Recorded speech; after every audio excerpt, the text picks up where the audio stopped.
Hello everyone. Zero से सीखे संस्कृत इस सीरीज को आगे बढ़ाते हुए यानी स्टेप 2 को आगे बढ़ाते हुए आज हम सीखेंगे धातु किसे कहते हैं, पुरुष किसे कहते हैं, धातु चिन्ह क्या होते हैं और ये क्यों लगाए जाते हैं। इन सभी को हम इतनी बारीकी से पढ़ेंगे, अगर आपके मन में कोई भी डाउट होगा तो वो एक बार में क्लियर हो जाएगा। साथ ही साथ हम वर्तमान काल यानी लट लकार में इन सभी का एक साथ प्रयोग करते हुए वाक्य बनाना भी सीखेंगे। हाँ, लेकिन अगर आपने इससे पहले वाला वीडियो नहीं देखा है या मिस हो गया है तो इस टॉपिक को समझना थोड़ा चैलेंजिंग लग सकता है। इस वीडियो को बेहतर समझने के लिए इससे पहले वाला वीडियो आप जरूर देख लें, जिसका लिंक मैंने ऊपर आई बटन पे दे दिया है। तो चलिए शुरू करते हैं। सबसे पहले समझते हैं कि धातु क्या है, धातु किसे कहते हैं। हिंदी में धातु का अर्थ है क्रिया, जिसे इंग्लिश में हम वर्ब या एक्शन कहते हैं। आसान शब्दों में कहें, सुबह से लेकर शाम तक हम जो भी कार्य करते हैं उसे क्रिया कहते हैं। जैसे पीना, सोना, पढ़ना, खाना, उठना, बैठना, जाना, आना, यह सभी क्या है? यह सभी क्रियाएं कहलाती हैं। और उस क्रिया का जो सबसे छोटा रूप यानी मूल रूप होता है वही धातु कहलाती है। इसका अर्थ हुआ धातु ही क्रिया होती है। जैसे पढ़ना, संस्कृत में इसकी धातु होगी पठ।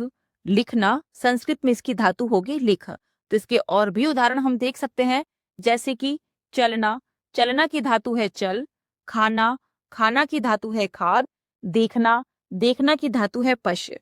तो अब हमने धातुओं को समझ लिया है कि धातु क्या होती है, लेकिन धातु लिख देने से वाक्य पूरा नहीं होता है। तो अब प्रश्न आता है कि उस कार्य को कर कौन रहा है, क्योंकि किसी कार्य को करने के लिए कर्ता यानी सब्जेक्ट का होना बहुत जरूरी है। तो वाक्य में कार्य को करने वाला व्यक्ति यानी कि कर्ता को ही पुरुष कहते हैं। कार्य को करने वाले कर्ता 3 प्रकार के होते हैं, वह, मैं और तुम। और इन तीनों को पहचानने के लिए संस्कृत में 3 पुरुष बनाए गए हैं। पहला है प्रथम पुरुष, दूसरा है मध्यम पुरुष और तीसरा है उत्तम पुरुष। तो आइए इन्हें समझते हैं। तो सबसे पहले हम बात करते हैं प्रथम पुरुष की। प्रथम पुरुष किसे कहते हैं? जब हम यानी कि मैं और आप मिलकर किसी तीसरे व्यक्ति के बारे में बात कर रहे हैं जो अभी वहां मौजूद नहीं है या वह हमसे दूर है, तो वह प्रथम पुरुष यानी थर्ड पर्सन कहलाता है। जैसे राम लिख रहा है, श्याम पढ़ रहा है।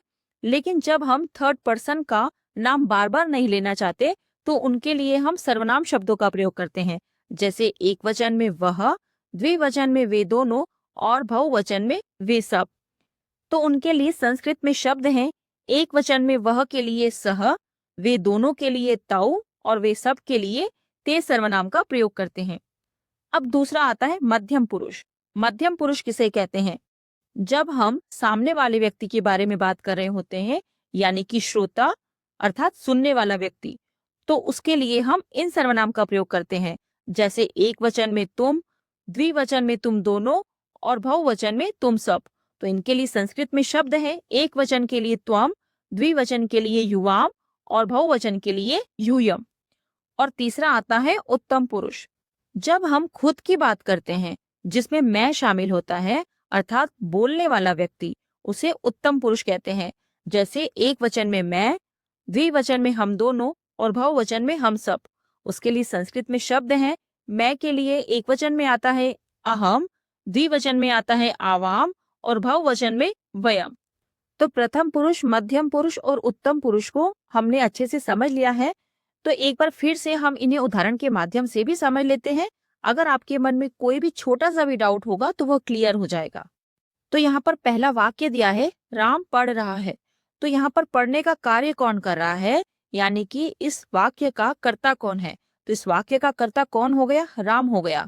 तो यहाँ पर बात किसकी चल रही है? राम की चल रही है। यहाँ पर बात न तो आपकी चल रही है न मेरी चल रही है, यहाँ पर बात चल रही है थर्ड पर्सन की। और थर्ड पर्सन किस में आते हैं? प्रथम पुरुष में आते हैं। तो यह वाक्य प्रथम पुरुष का हो गया। तो प्रथम पुरुष में हम कौन से सर्वनाम का प्रयोग करते हैं? पुल्लिंग शब्दों के लिए एक वचन में सह, द्विवचन में तौ और बहुवचन में ते।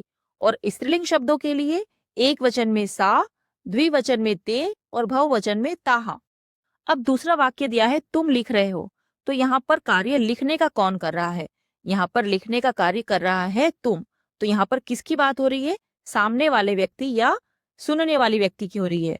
तो तुम दोनों और तुम सब, तो ये तीनों सर्वनाम कौन से पुरुष में आते हैं?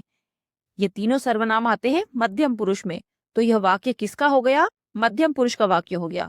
इसके लिए संस्कृत में कौन से सर्वनाम आते हैं? तुम के लिए त्वम, तुम दोनों के लिए युवाम और तुम सब के लिए यूयम। अब तीसरा वाक्य है मैं दौड़ रहा हूं। तो यहाँ पर दौड़ने का कार्य कौन कर रहा है? यानी कि इस वाक्य में कर्ता कौन है? यहाँ पर कर्ता है मैं। तो जिस वाक्य में मैं शामिल होता है, यानी कि जब हम खुद की बात करते हैं तो वे उत्तम पुरुष के वाक्य कहलाते हैं। तो इन वाक्यों में कौन से सर्वनाम का प्रयोग किया जाता है? एक वचन में मैं के लिए अहम, द्विवचन में हम दोनों के लिए आवाम और बहुवचन में हम सब के लिए वयम सर्वनाम का प्रयोग किया जाता है। तो धातु और पुरुष को पढ़ने के बाद अब हम समझेंगे कि धातु चिन्ह क्या होते हैं। धातु के पीछे जो चिन्ह या प्रत्यय होते हैं वही धातु चिन्ह या क्रिया चिन्ह कहलाते हैं। धातु चिन्हों के बिना क्रिया अधूरी होती है। इस वाक्य का अर्थ है जैसे हमने पठ धातु ली है, अगर इस पठ धातु के पीछे हम कोई क्रिया चिन्ह नहीं लगाते हैं तो हमें कैसे पता चलेगा कि यह क्रिया वर्तमान में हो रही है, भविष्य में होगी या भूतकाल में हुई थी। साथ ही चिन्ह हमें यह बताते हैं कि क्रिया कौन कर रहा है, यह क्रिया प्रथम पुरुष की है, मध्यम पुरुष की है या उत्तम पुरुष की है। तो सबसे पहले लट लकार यानी वर्तमान काल के क्रियापद चिन्हों को देखते हैं। प्रथम पुरुष के क्रियापद चिन्ह है ती, तह, अंति। मध्यम पुरुष के क्रियापद चिन्ह है सी, थह, थ और उत्तम पुरुष के क्रियापद चिन्ह है आमी, आवह, आमह। इन 9 चिन्हों को याद करना बहुत जरूरी है और बहुत ही आसान है। अगर आप इन चिन्हों को 2 से 3 बार दोहराएंगे तो यह आपको लर्न हो जाएंगे। इन चिन्हों को याद करने का तरीका भी बहुत आसान है। ती, तह, अंति, सी, थह, थ, आमी, आवह, आमह। अब हम इन धातु चिन्हों को धातु के साथ जोड़कर शब्द बनाते हैं। तो यहाँ पर धातुएं दी हैं पठ, लिख, हस, खाद। तो पहले हम पठ धातु को देखते हैं। पठ शब्द का जो आखिरी अक्षर है उसमें हलंत लगा है। हलंत का अर्थ होता है कि अक्षर अधूरा है। ऊपर जो 9 चिन्ह दिए हैं उनका जो पहला अक्षर है वह स्वर है। जब यह स्वर इस अधूरे अक्षर में जुड़ जाएगा तो यह हलंत हट जाएगा और शब्द बनेगा पठती। पठ धातु में अगर अतः क्रियापद चिन्हों को जोड़ेंगे तो शब्द बनेगा पठतः और उसी प्रकार पठ धातु में अगर अंति को जोड़ेंगे तो शब्द बनेगा पठंती। जब क्रिया के साथ क्रिया चिन्ह जुड़ता है तो वह क्रियापद कहलाता है। अब हम इस पठ धातु को वर्तमान काल के क्रिया चिन्हों से जोड़कर तीनों वचनों और तीनों पुरुषों में शब्द बनाते हैं। तो पठ धातु के प्रथम पुरुष में क्रियापद होंगे एक वचन में पठती, द्विवचन में पठतः और बहुवचन में पठंती। तो पठती का प्रथम पुरुष में अर्थ होता है एक वचन में वह पढ़ता है, द्विवचन में इसका अर्थ होता है 2 पढ़ते हैं, बहुवचन में पठंती का अर्थ होता है वे सब पढ़ते हैं। मध्यम पुरुष में पटसी का एक वचन में अर्थ होता है तुम पढ़ते हो, द्विवचन में अर्थ होता है तुम दोनों पढ़ते हो और बहुवचन में पठत का अर्थ होता है तुम सब पढ़ते हो। उत्तम पुरुष में एक वचन में पठामी का अर्थ होता है मैं पढ़ता हूँ, पठावह हम दोनों पढ़ते हैं, बहुवचन में पठामह का अर्थ होता है हम सब पढ़ते हैं। अब हम लट लकार में यानी वर्तमान काल में खाद धातु को भी तीनों वचनों और तीनों पुरुषों में समझते हैं।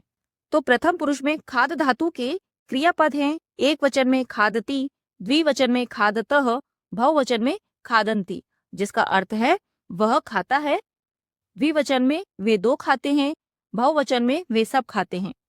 मध्यम पुरुष में खाद धातु के क्रियापद हैं एक वचन में खादसी, द्विवचन में खादथ, बहुवचन में खादत, जिसका अर्थ है एक वचन में तुम खाते हो, खादथ तुम दोनों खाते हो, खादत तुम सब खाते हो। उत्तम पुरुष में खाद धातु के क्रियापद हैं एक वचन में खादामी, द्विवचन में खादावह, बहुवचन में खादामह, जिसका अर्थ है एक वचन में खादामी मैं खाता हूँ, खादावह हम दोनों खाते हैं, खादामह हम सब खाते हैं। तो अब तक हमने जो कुछ भी अलग अलग पढ़ा है जैसे पुरुष, सर्वनाम, लिंग, धातु, धातु चिन्ह, वचन, उन सबको मिलाकर एक टेबल बनाएंगे और वाक्य बनाना सीखेंगे। तो सबसे पहले हम लट लकार वर्तमान काल को लिख देते हैं। उसके बाद हमने पिछले वीडियो में वचन को सीखा था, उसके तीनों वचनों को लिख देते हैं एक वचन, द्विवचन और बहुवचन। अब हम पुरुष में तीनों पुरुषों को लिख देते हैं, प्रथम पुरुष, मध्यम पुरुष और उत्तम पुरुष। इसके बाद प्रथम पुरुष, मध्यम पुरुष और उत्तम पुरुष के लिए जिन सर्वनाम शब्दों का प्रयोग किया जाता है उन्हें उनकी जगह लिख देते हैं। फिर पठ धातु को वर्तमान काल के चिन्हों के साथ जोड़कर उन्हें भी लिख देते हैं। तो देखिए, हमने बस अपनी सीखी हुई चीजों को उनकी जगह पर लिख दिया है और हमारा वाक्य अपने आप तैयार हो गया है। तो देखिए, पहला हमने लिखा प्रथम पुरुष के सर्वनाम शब्द एक वचन में सह, द्विवचन में तौ और बहुवचन में ते। उसके बाद स्त्रीलिंग सर्वनाम शब्दों को लिखा प्रथम पुरुष में एक वचन में सा, द्विवचन में ते और बहुवचन में ताहा। उसके बाद मध्यम पुरुष के सर्वनाम शब्दों को लिखा एक वचन में त्वम, द्विवचन में युवाम और बहुवचन में यूयम। और उत्तम पुरुष में उनके सर्वनाम शब्दों को लिखा है एक वचन में अहम, द्विवचन में आवाम और बहुवचन में वयम। और पठ धातु को उनके चिन्हों के साथ जोड़कर लिख दिया है। प्रथम पुरुष के क्रियापद चिन्ह क्या होते हैं? ती, तह, अंति। तो शब्द बना पठती, पठतः, पठंती। तो वाक्य बना सह पठती, वह पढ़ता है। तौ पठतः, वे दो पढ़ते हैं। ते पठंती, वे सब पढ़ते हैं। उसी प्रकार स्त्रीलिंग में सा पठती, वह पढ़ती है। ते पठतः, वे दो पढ़ती हैं। ताहा पठंती, वे सब पढ़ती हैं। तो यहाँ पर यह बात ध्यान देने वाली है कि लिंग के अनुसार कभी भी क्रियापद नहीं बदलते हैं। अब देखते हैं मध्यम पुरुष। मध्यम पुरुष के क्रियापद चिन्ह है एक वचन में सी, द्विवचन में थ और बहुवचन में थ। और वाक्य बना एक वचन में त्वम पठसी, तुम पढ़ते हो। द्विवचन का वाक्य बना युवाम पठतः, तुम दोनों पढ़ते हो। और बहुवचन में वाक्य बना यूयम पठत, तुम सब पढ़ते हो। अब उत्तम पुरुष में उसके क्रियापद चिन्हों को देख लेते हैं। एक वचन में आमी, द्विवचन में आवह और बहुवचन में आमह।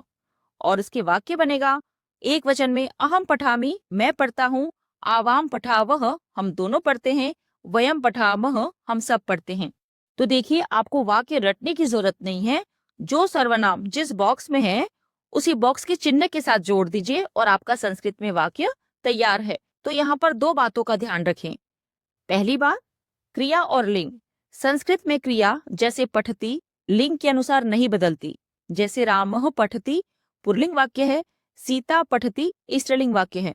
दोनों में क्रिया एक समान रहती है। और दूसरी बात, क्रिया हमेशा पुरुष, वचन और लकार के अनुसार बदलती है। तो अब हम देखेंगे कि हमें कितना समझ में आया। तो यहाँ निर्देश दिया है उचित मेलनम कुरुत, उचित मिलान करें। तो एक तरफ हमें संज्ञा सर्वनाम लिख दिए हैं और दूसरे कॉलम में वर्तमान काल के क्रियापद चिन्ह दिए हैं। तो पहला शब्द दिया है छात्रः। तो आप बताइए कि इसके साथ हम कौन सा क्रियापद मिलाएंगे? इसके साथ हम पठती क्रियापद शब्द का मिलान करेंगे। छात्रः पठती, छात्र पढ़ता है। क्योंकि छात्रः थर्ड पर्सन यानी प्रथम पुरुष का एक वचन शब्द है और प्रथम पुरुष के क्रियापद चिन्ह क्या है? ती, तह, अंति। तो एक वचन में शब्द रूप आएगा पठती। अब दूसरा शब्द दिया है छात्रौ, तो इसका मिलान करेंगे हम। द्विवचन में छात्रौ पठतः, दो छात्र पढ़ते हैं। अब शब्द दिया है छात्रः, तो यह प्रथम पुरुष का बहुवचन शब्द है। तो इसका मिलान करेंगे प्रथम पुरुष के बहुवचन क्रियापद चिन्ह से। तो वे क्या है? पठंती। छात्रः पठंती, वे सब छात्र पढ़ते हैं। अब दिया है त्वम यानी सेकंड पर्सन, तो यह मध्यम पुरुष का एक वचन शब्द है। और मध्यम पुरुष के क्रियापद चिन्ह क्या है? सी, थह, थ। तो एक वचन में मध्यम पुरुष का क्रियापद चिन्ह क्या है? सी। तो शब्द क्या बनेगा? पठसी। तो त्वम के साथ हम मिलान करेंगे त्वम पठसी, तुम पढ़ते हो। इसके बाद है युवाम, यह मध्यम पुरुष का द्विवचन सर्वनाम है। तो इसका मिलान करेंगे हम पठतः, तुम दोनों पढ़ते हो। अब दिया है यूयम, यह मध्यम पुरुष का बहुवचन शब्द है। तो इसका मिलान करेंगे मध्यम पुरुष के बहुवचन क्रियापद से। तो वह क्या है? पठत। यूयम पठत, तुम सब पढ़ते हो। अब अगला सर्वनाम दिया है अहम, तो यह उत्तम पुरुष का सर्वनाम शब्द है अहम। और उत्तम पुरुष के क्रियापद चिन्ह क्या है? आमी, आवह, आमह। तो एक वचन में क्या आता है? आमी यानी कि पठामी।